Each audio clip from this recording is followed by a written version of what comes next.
loin que je me souvienne, je n'ai jamais été un sportif. Moi, c'était plutôt l'ordinateur, les jeux vidéo, les heures passées à geeker devant la télé.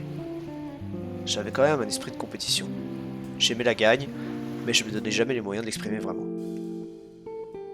Et puis, ma famille commença à s'inquiéter. J'étais un enfant un peu joufflu, enrobé, et si je ne me mettais pas à bouger, il y avait le risque qu'un jour ça tourne mal. Mal de dos, surpoids, problèmes de santé. Mes parents, eux, en avaient marre de me voir visser à la chaise. Alors, ils ont fini par m'inscrire de force à la natation au club de l'Oudéac pour que je me bouge un peu. J'avais 14 ans, j'ai commencé par une séance par semaine en section ado. On va pas se mentir, j'étais pas le gamin le plus physique, le plus endurant et le plus technique du bassin. Mais contre toute attente, j'ai adoré ça. L'année du bac, je suis entré en section compétition. Là, je passais à 3 séances par semaine, et surtout, j'ai découvert les compétitions officielles. Les départs sur le plot, le chrono qui défile, c'était une autre dimension. À 18 ans, je me suis mis à la musculation. Je voulais être plus fort dans l'eau, prendre de la puissance, et ça a marché. J'ai pris du muscle et mes chronos se sont améliorés. Quand je suis arrivé en STAPS, je savais que j'allais galérer dans la plupart des sports. J'avais trop peu de bagages, trop de retard, mais il y avait un domaine où je pouvais progresser, la natation. Alors je me suis raccroché à ça. 4 séances par semaine, puis 5. Petit à petit, je me construisais en tant que nageur confirmé. C'était une obligation pour moi de rattraper mon retard, car commencer à 14 ans la natation, c'est tard. Très tard.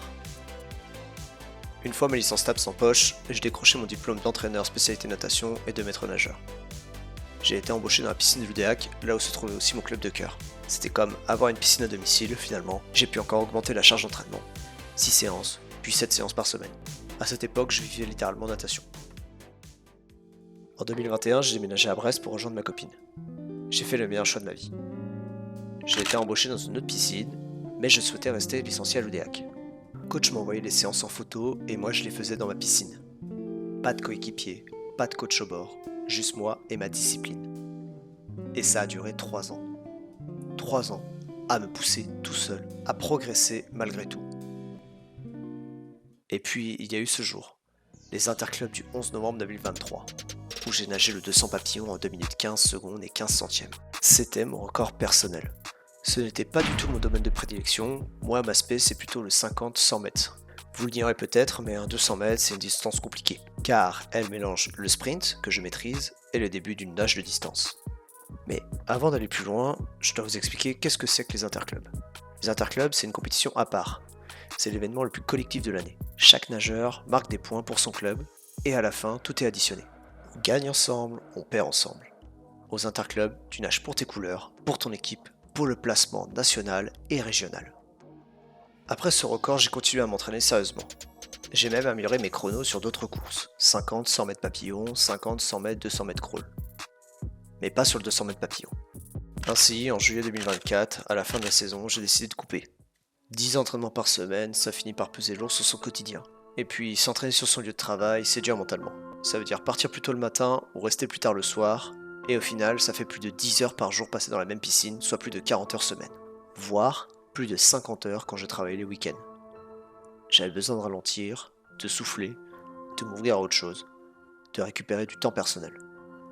Alors, j'ai levé le pied. Puis j'ai arrêté. Le chrono s'est éloigné, et moi aussi. Aujourd'hui, j'estime avoir assez profité.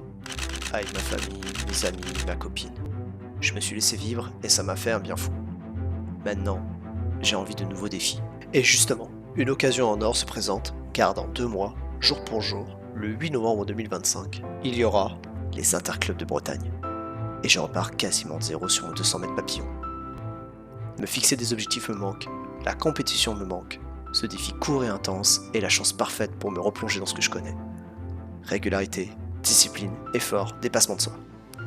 J'ai contacté mon coach et je lui ai dit « je veux en être ». Je sais que certains diront que c'est impossible. Après des années d'entraînement, j'ai atteint ce niveau, et là, en seulement 2 mois, je veux non seulement le retrouver, mais le dépasser. C'est ça qui rend le défi excitant et terrifiant à la fois.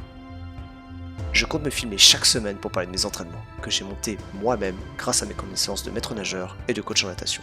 Je me connais mieux que quiconque, et je partagerai tout ça sur YouTube, semaine après semaine.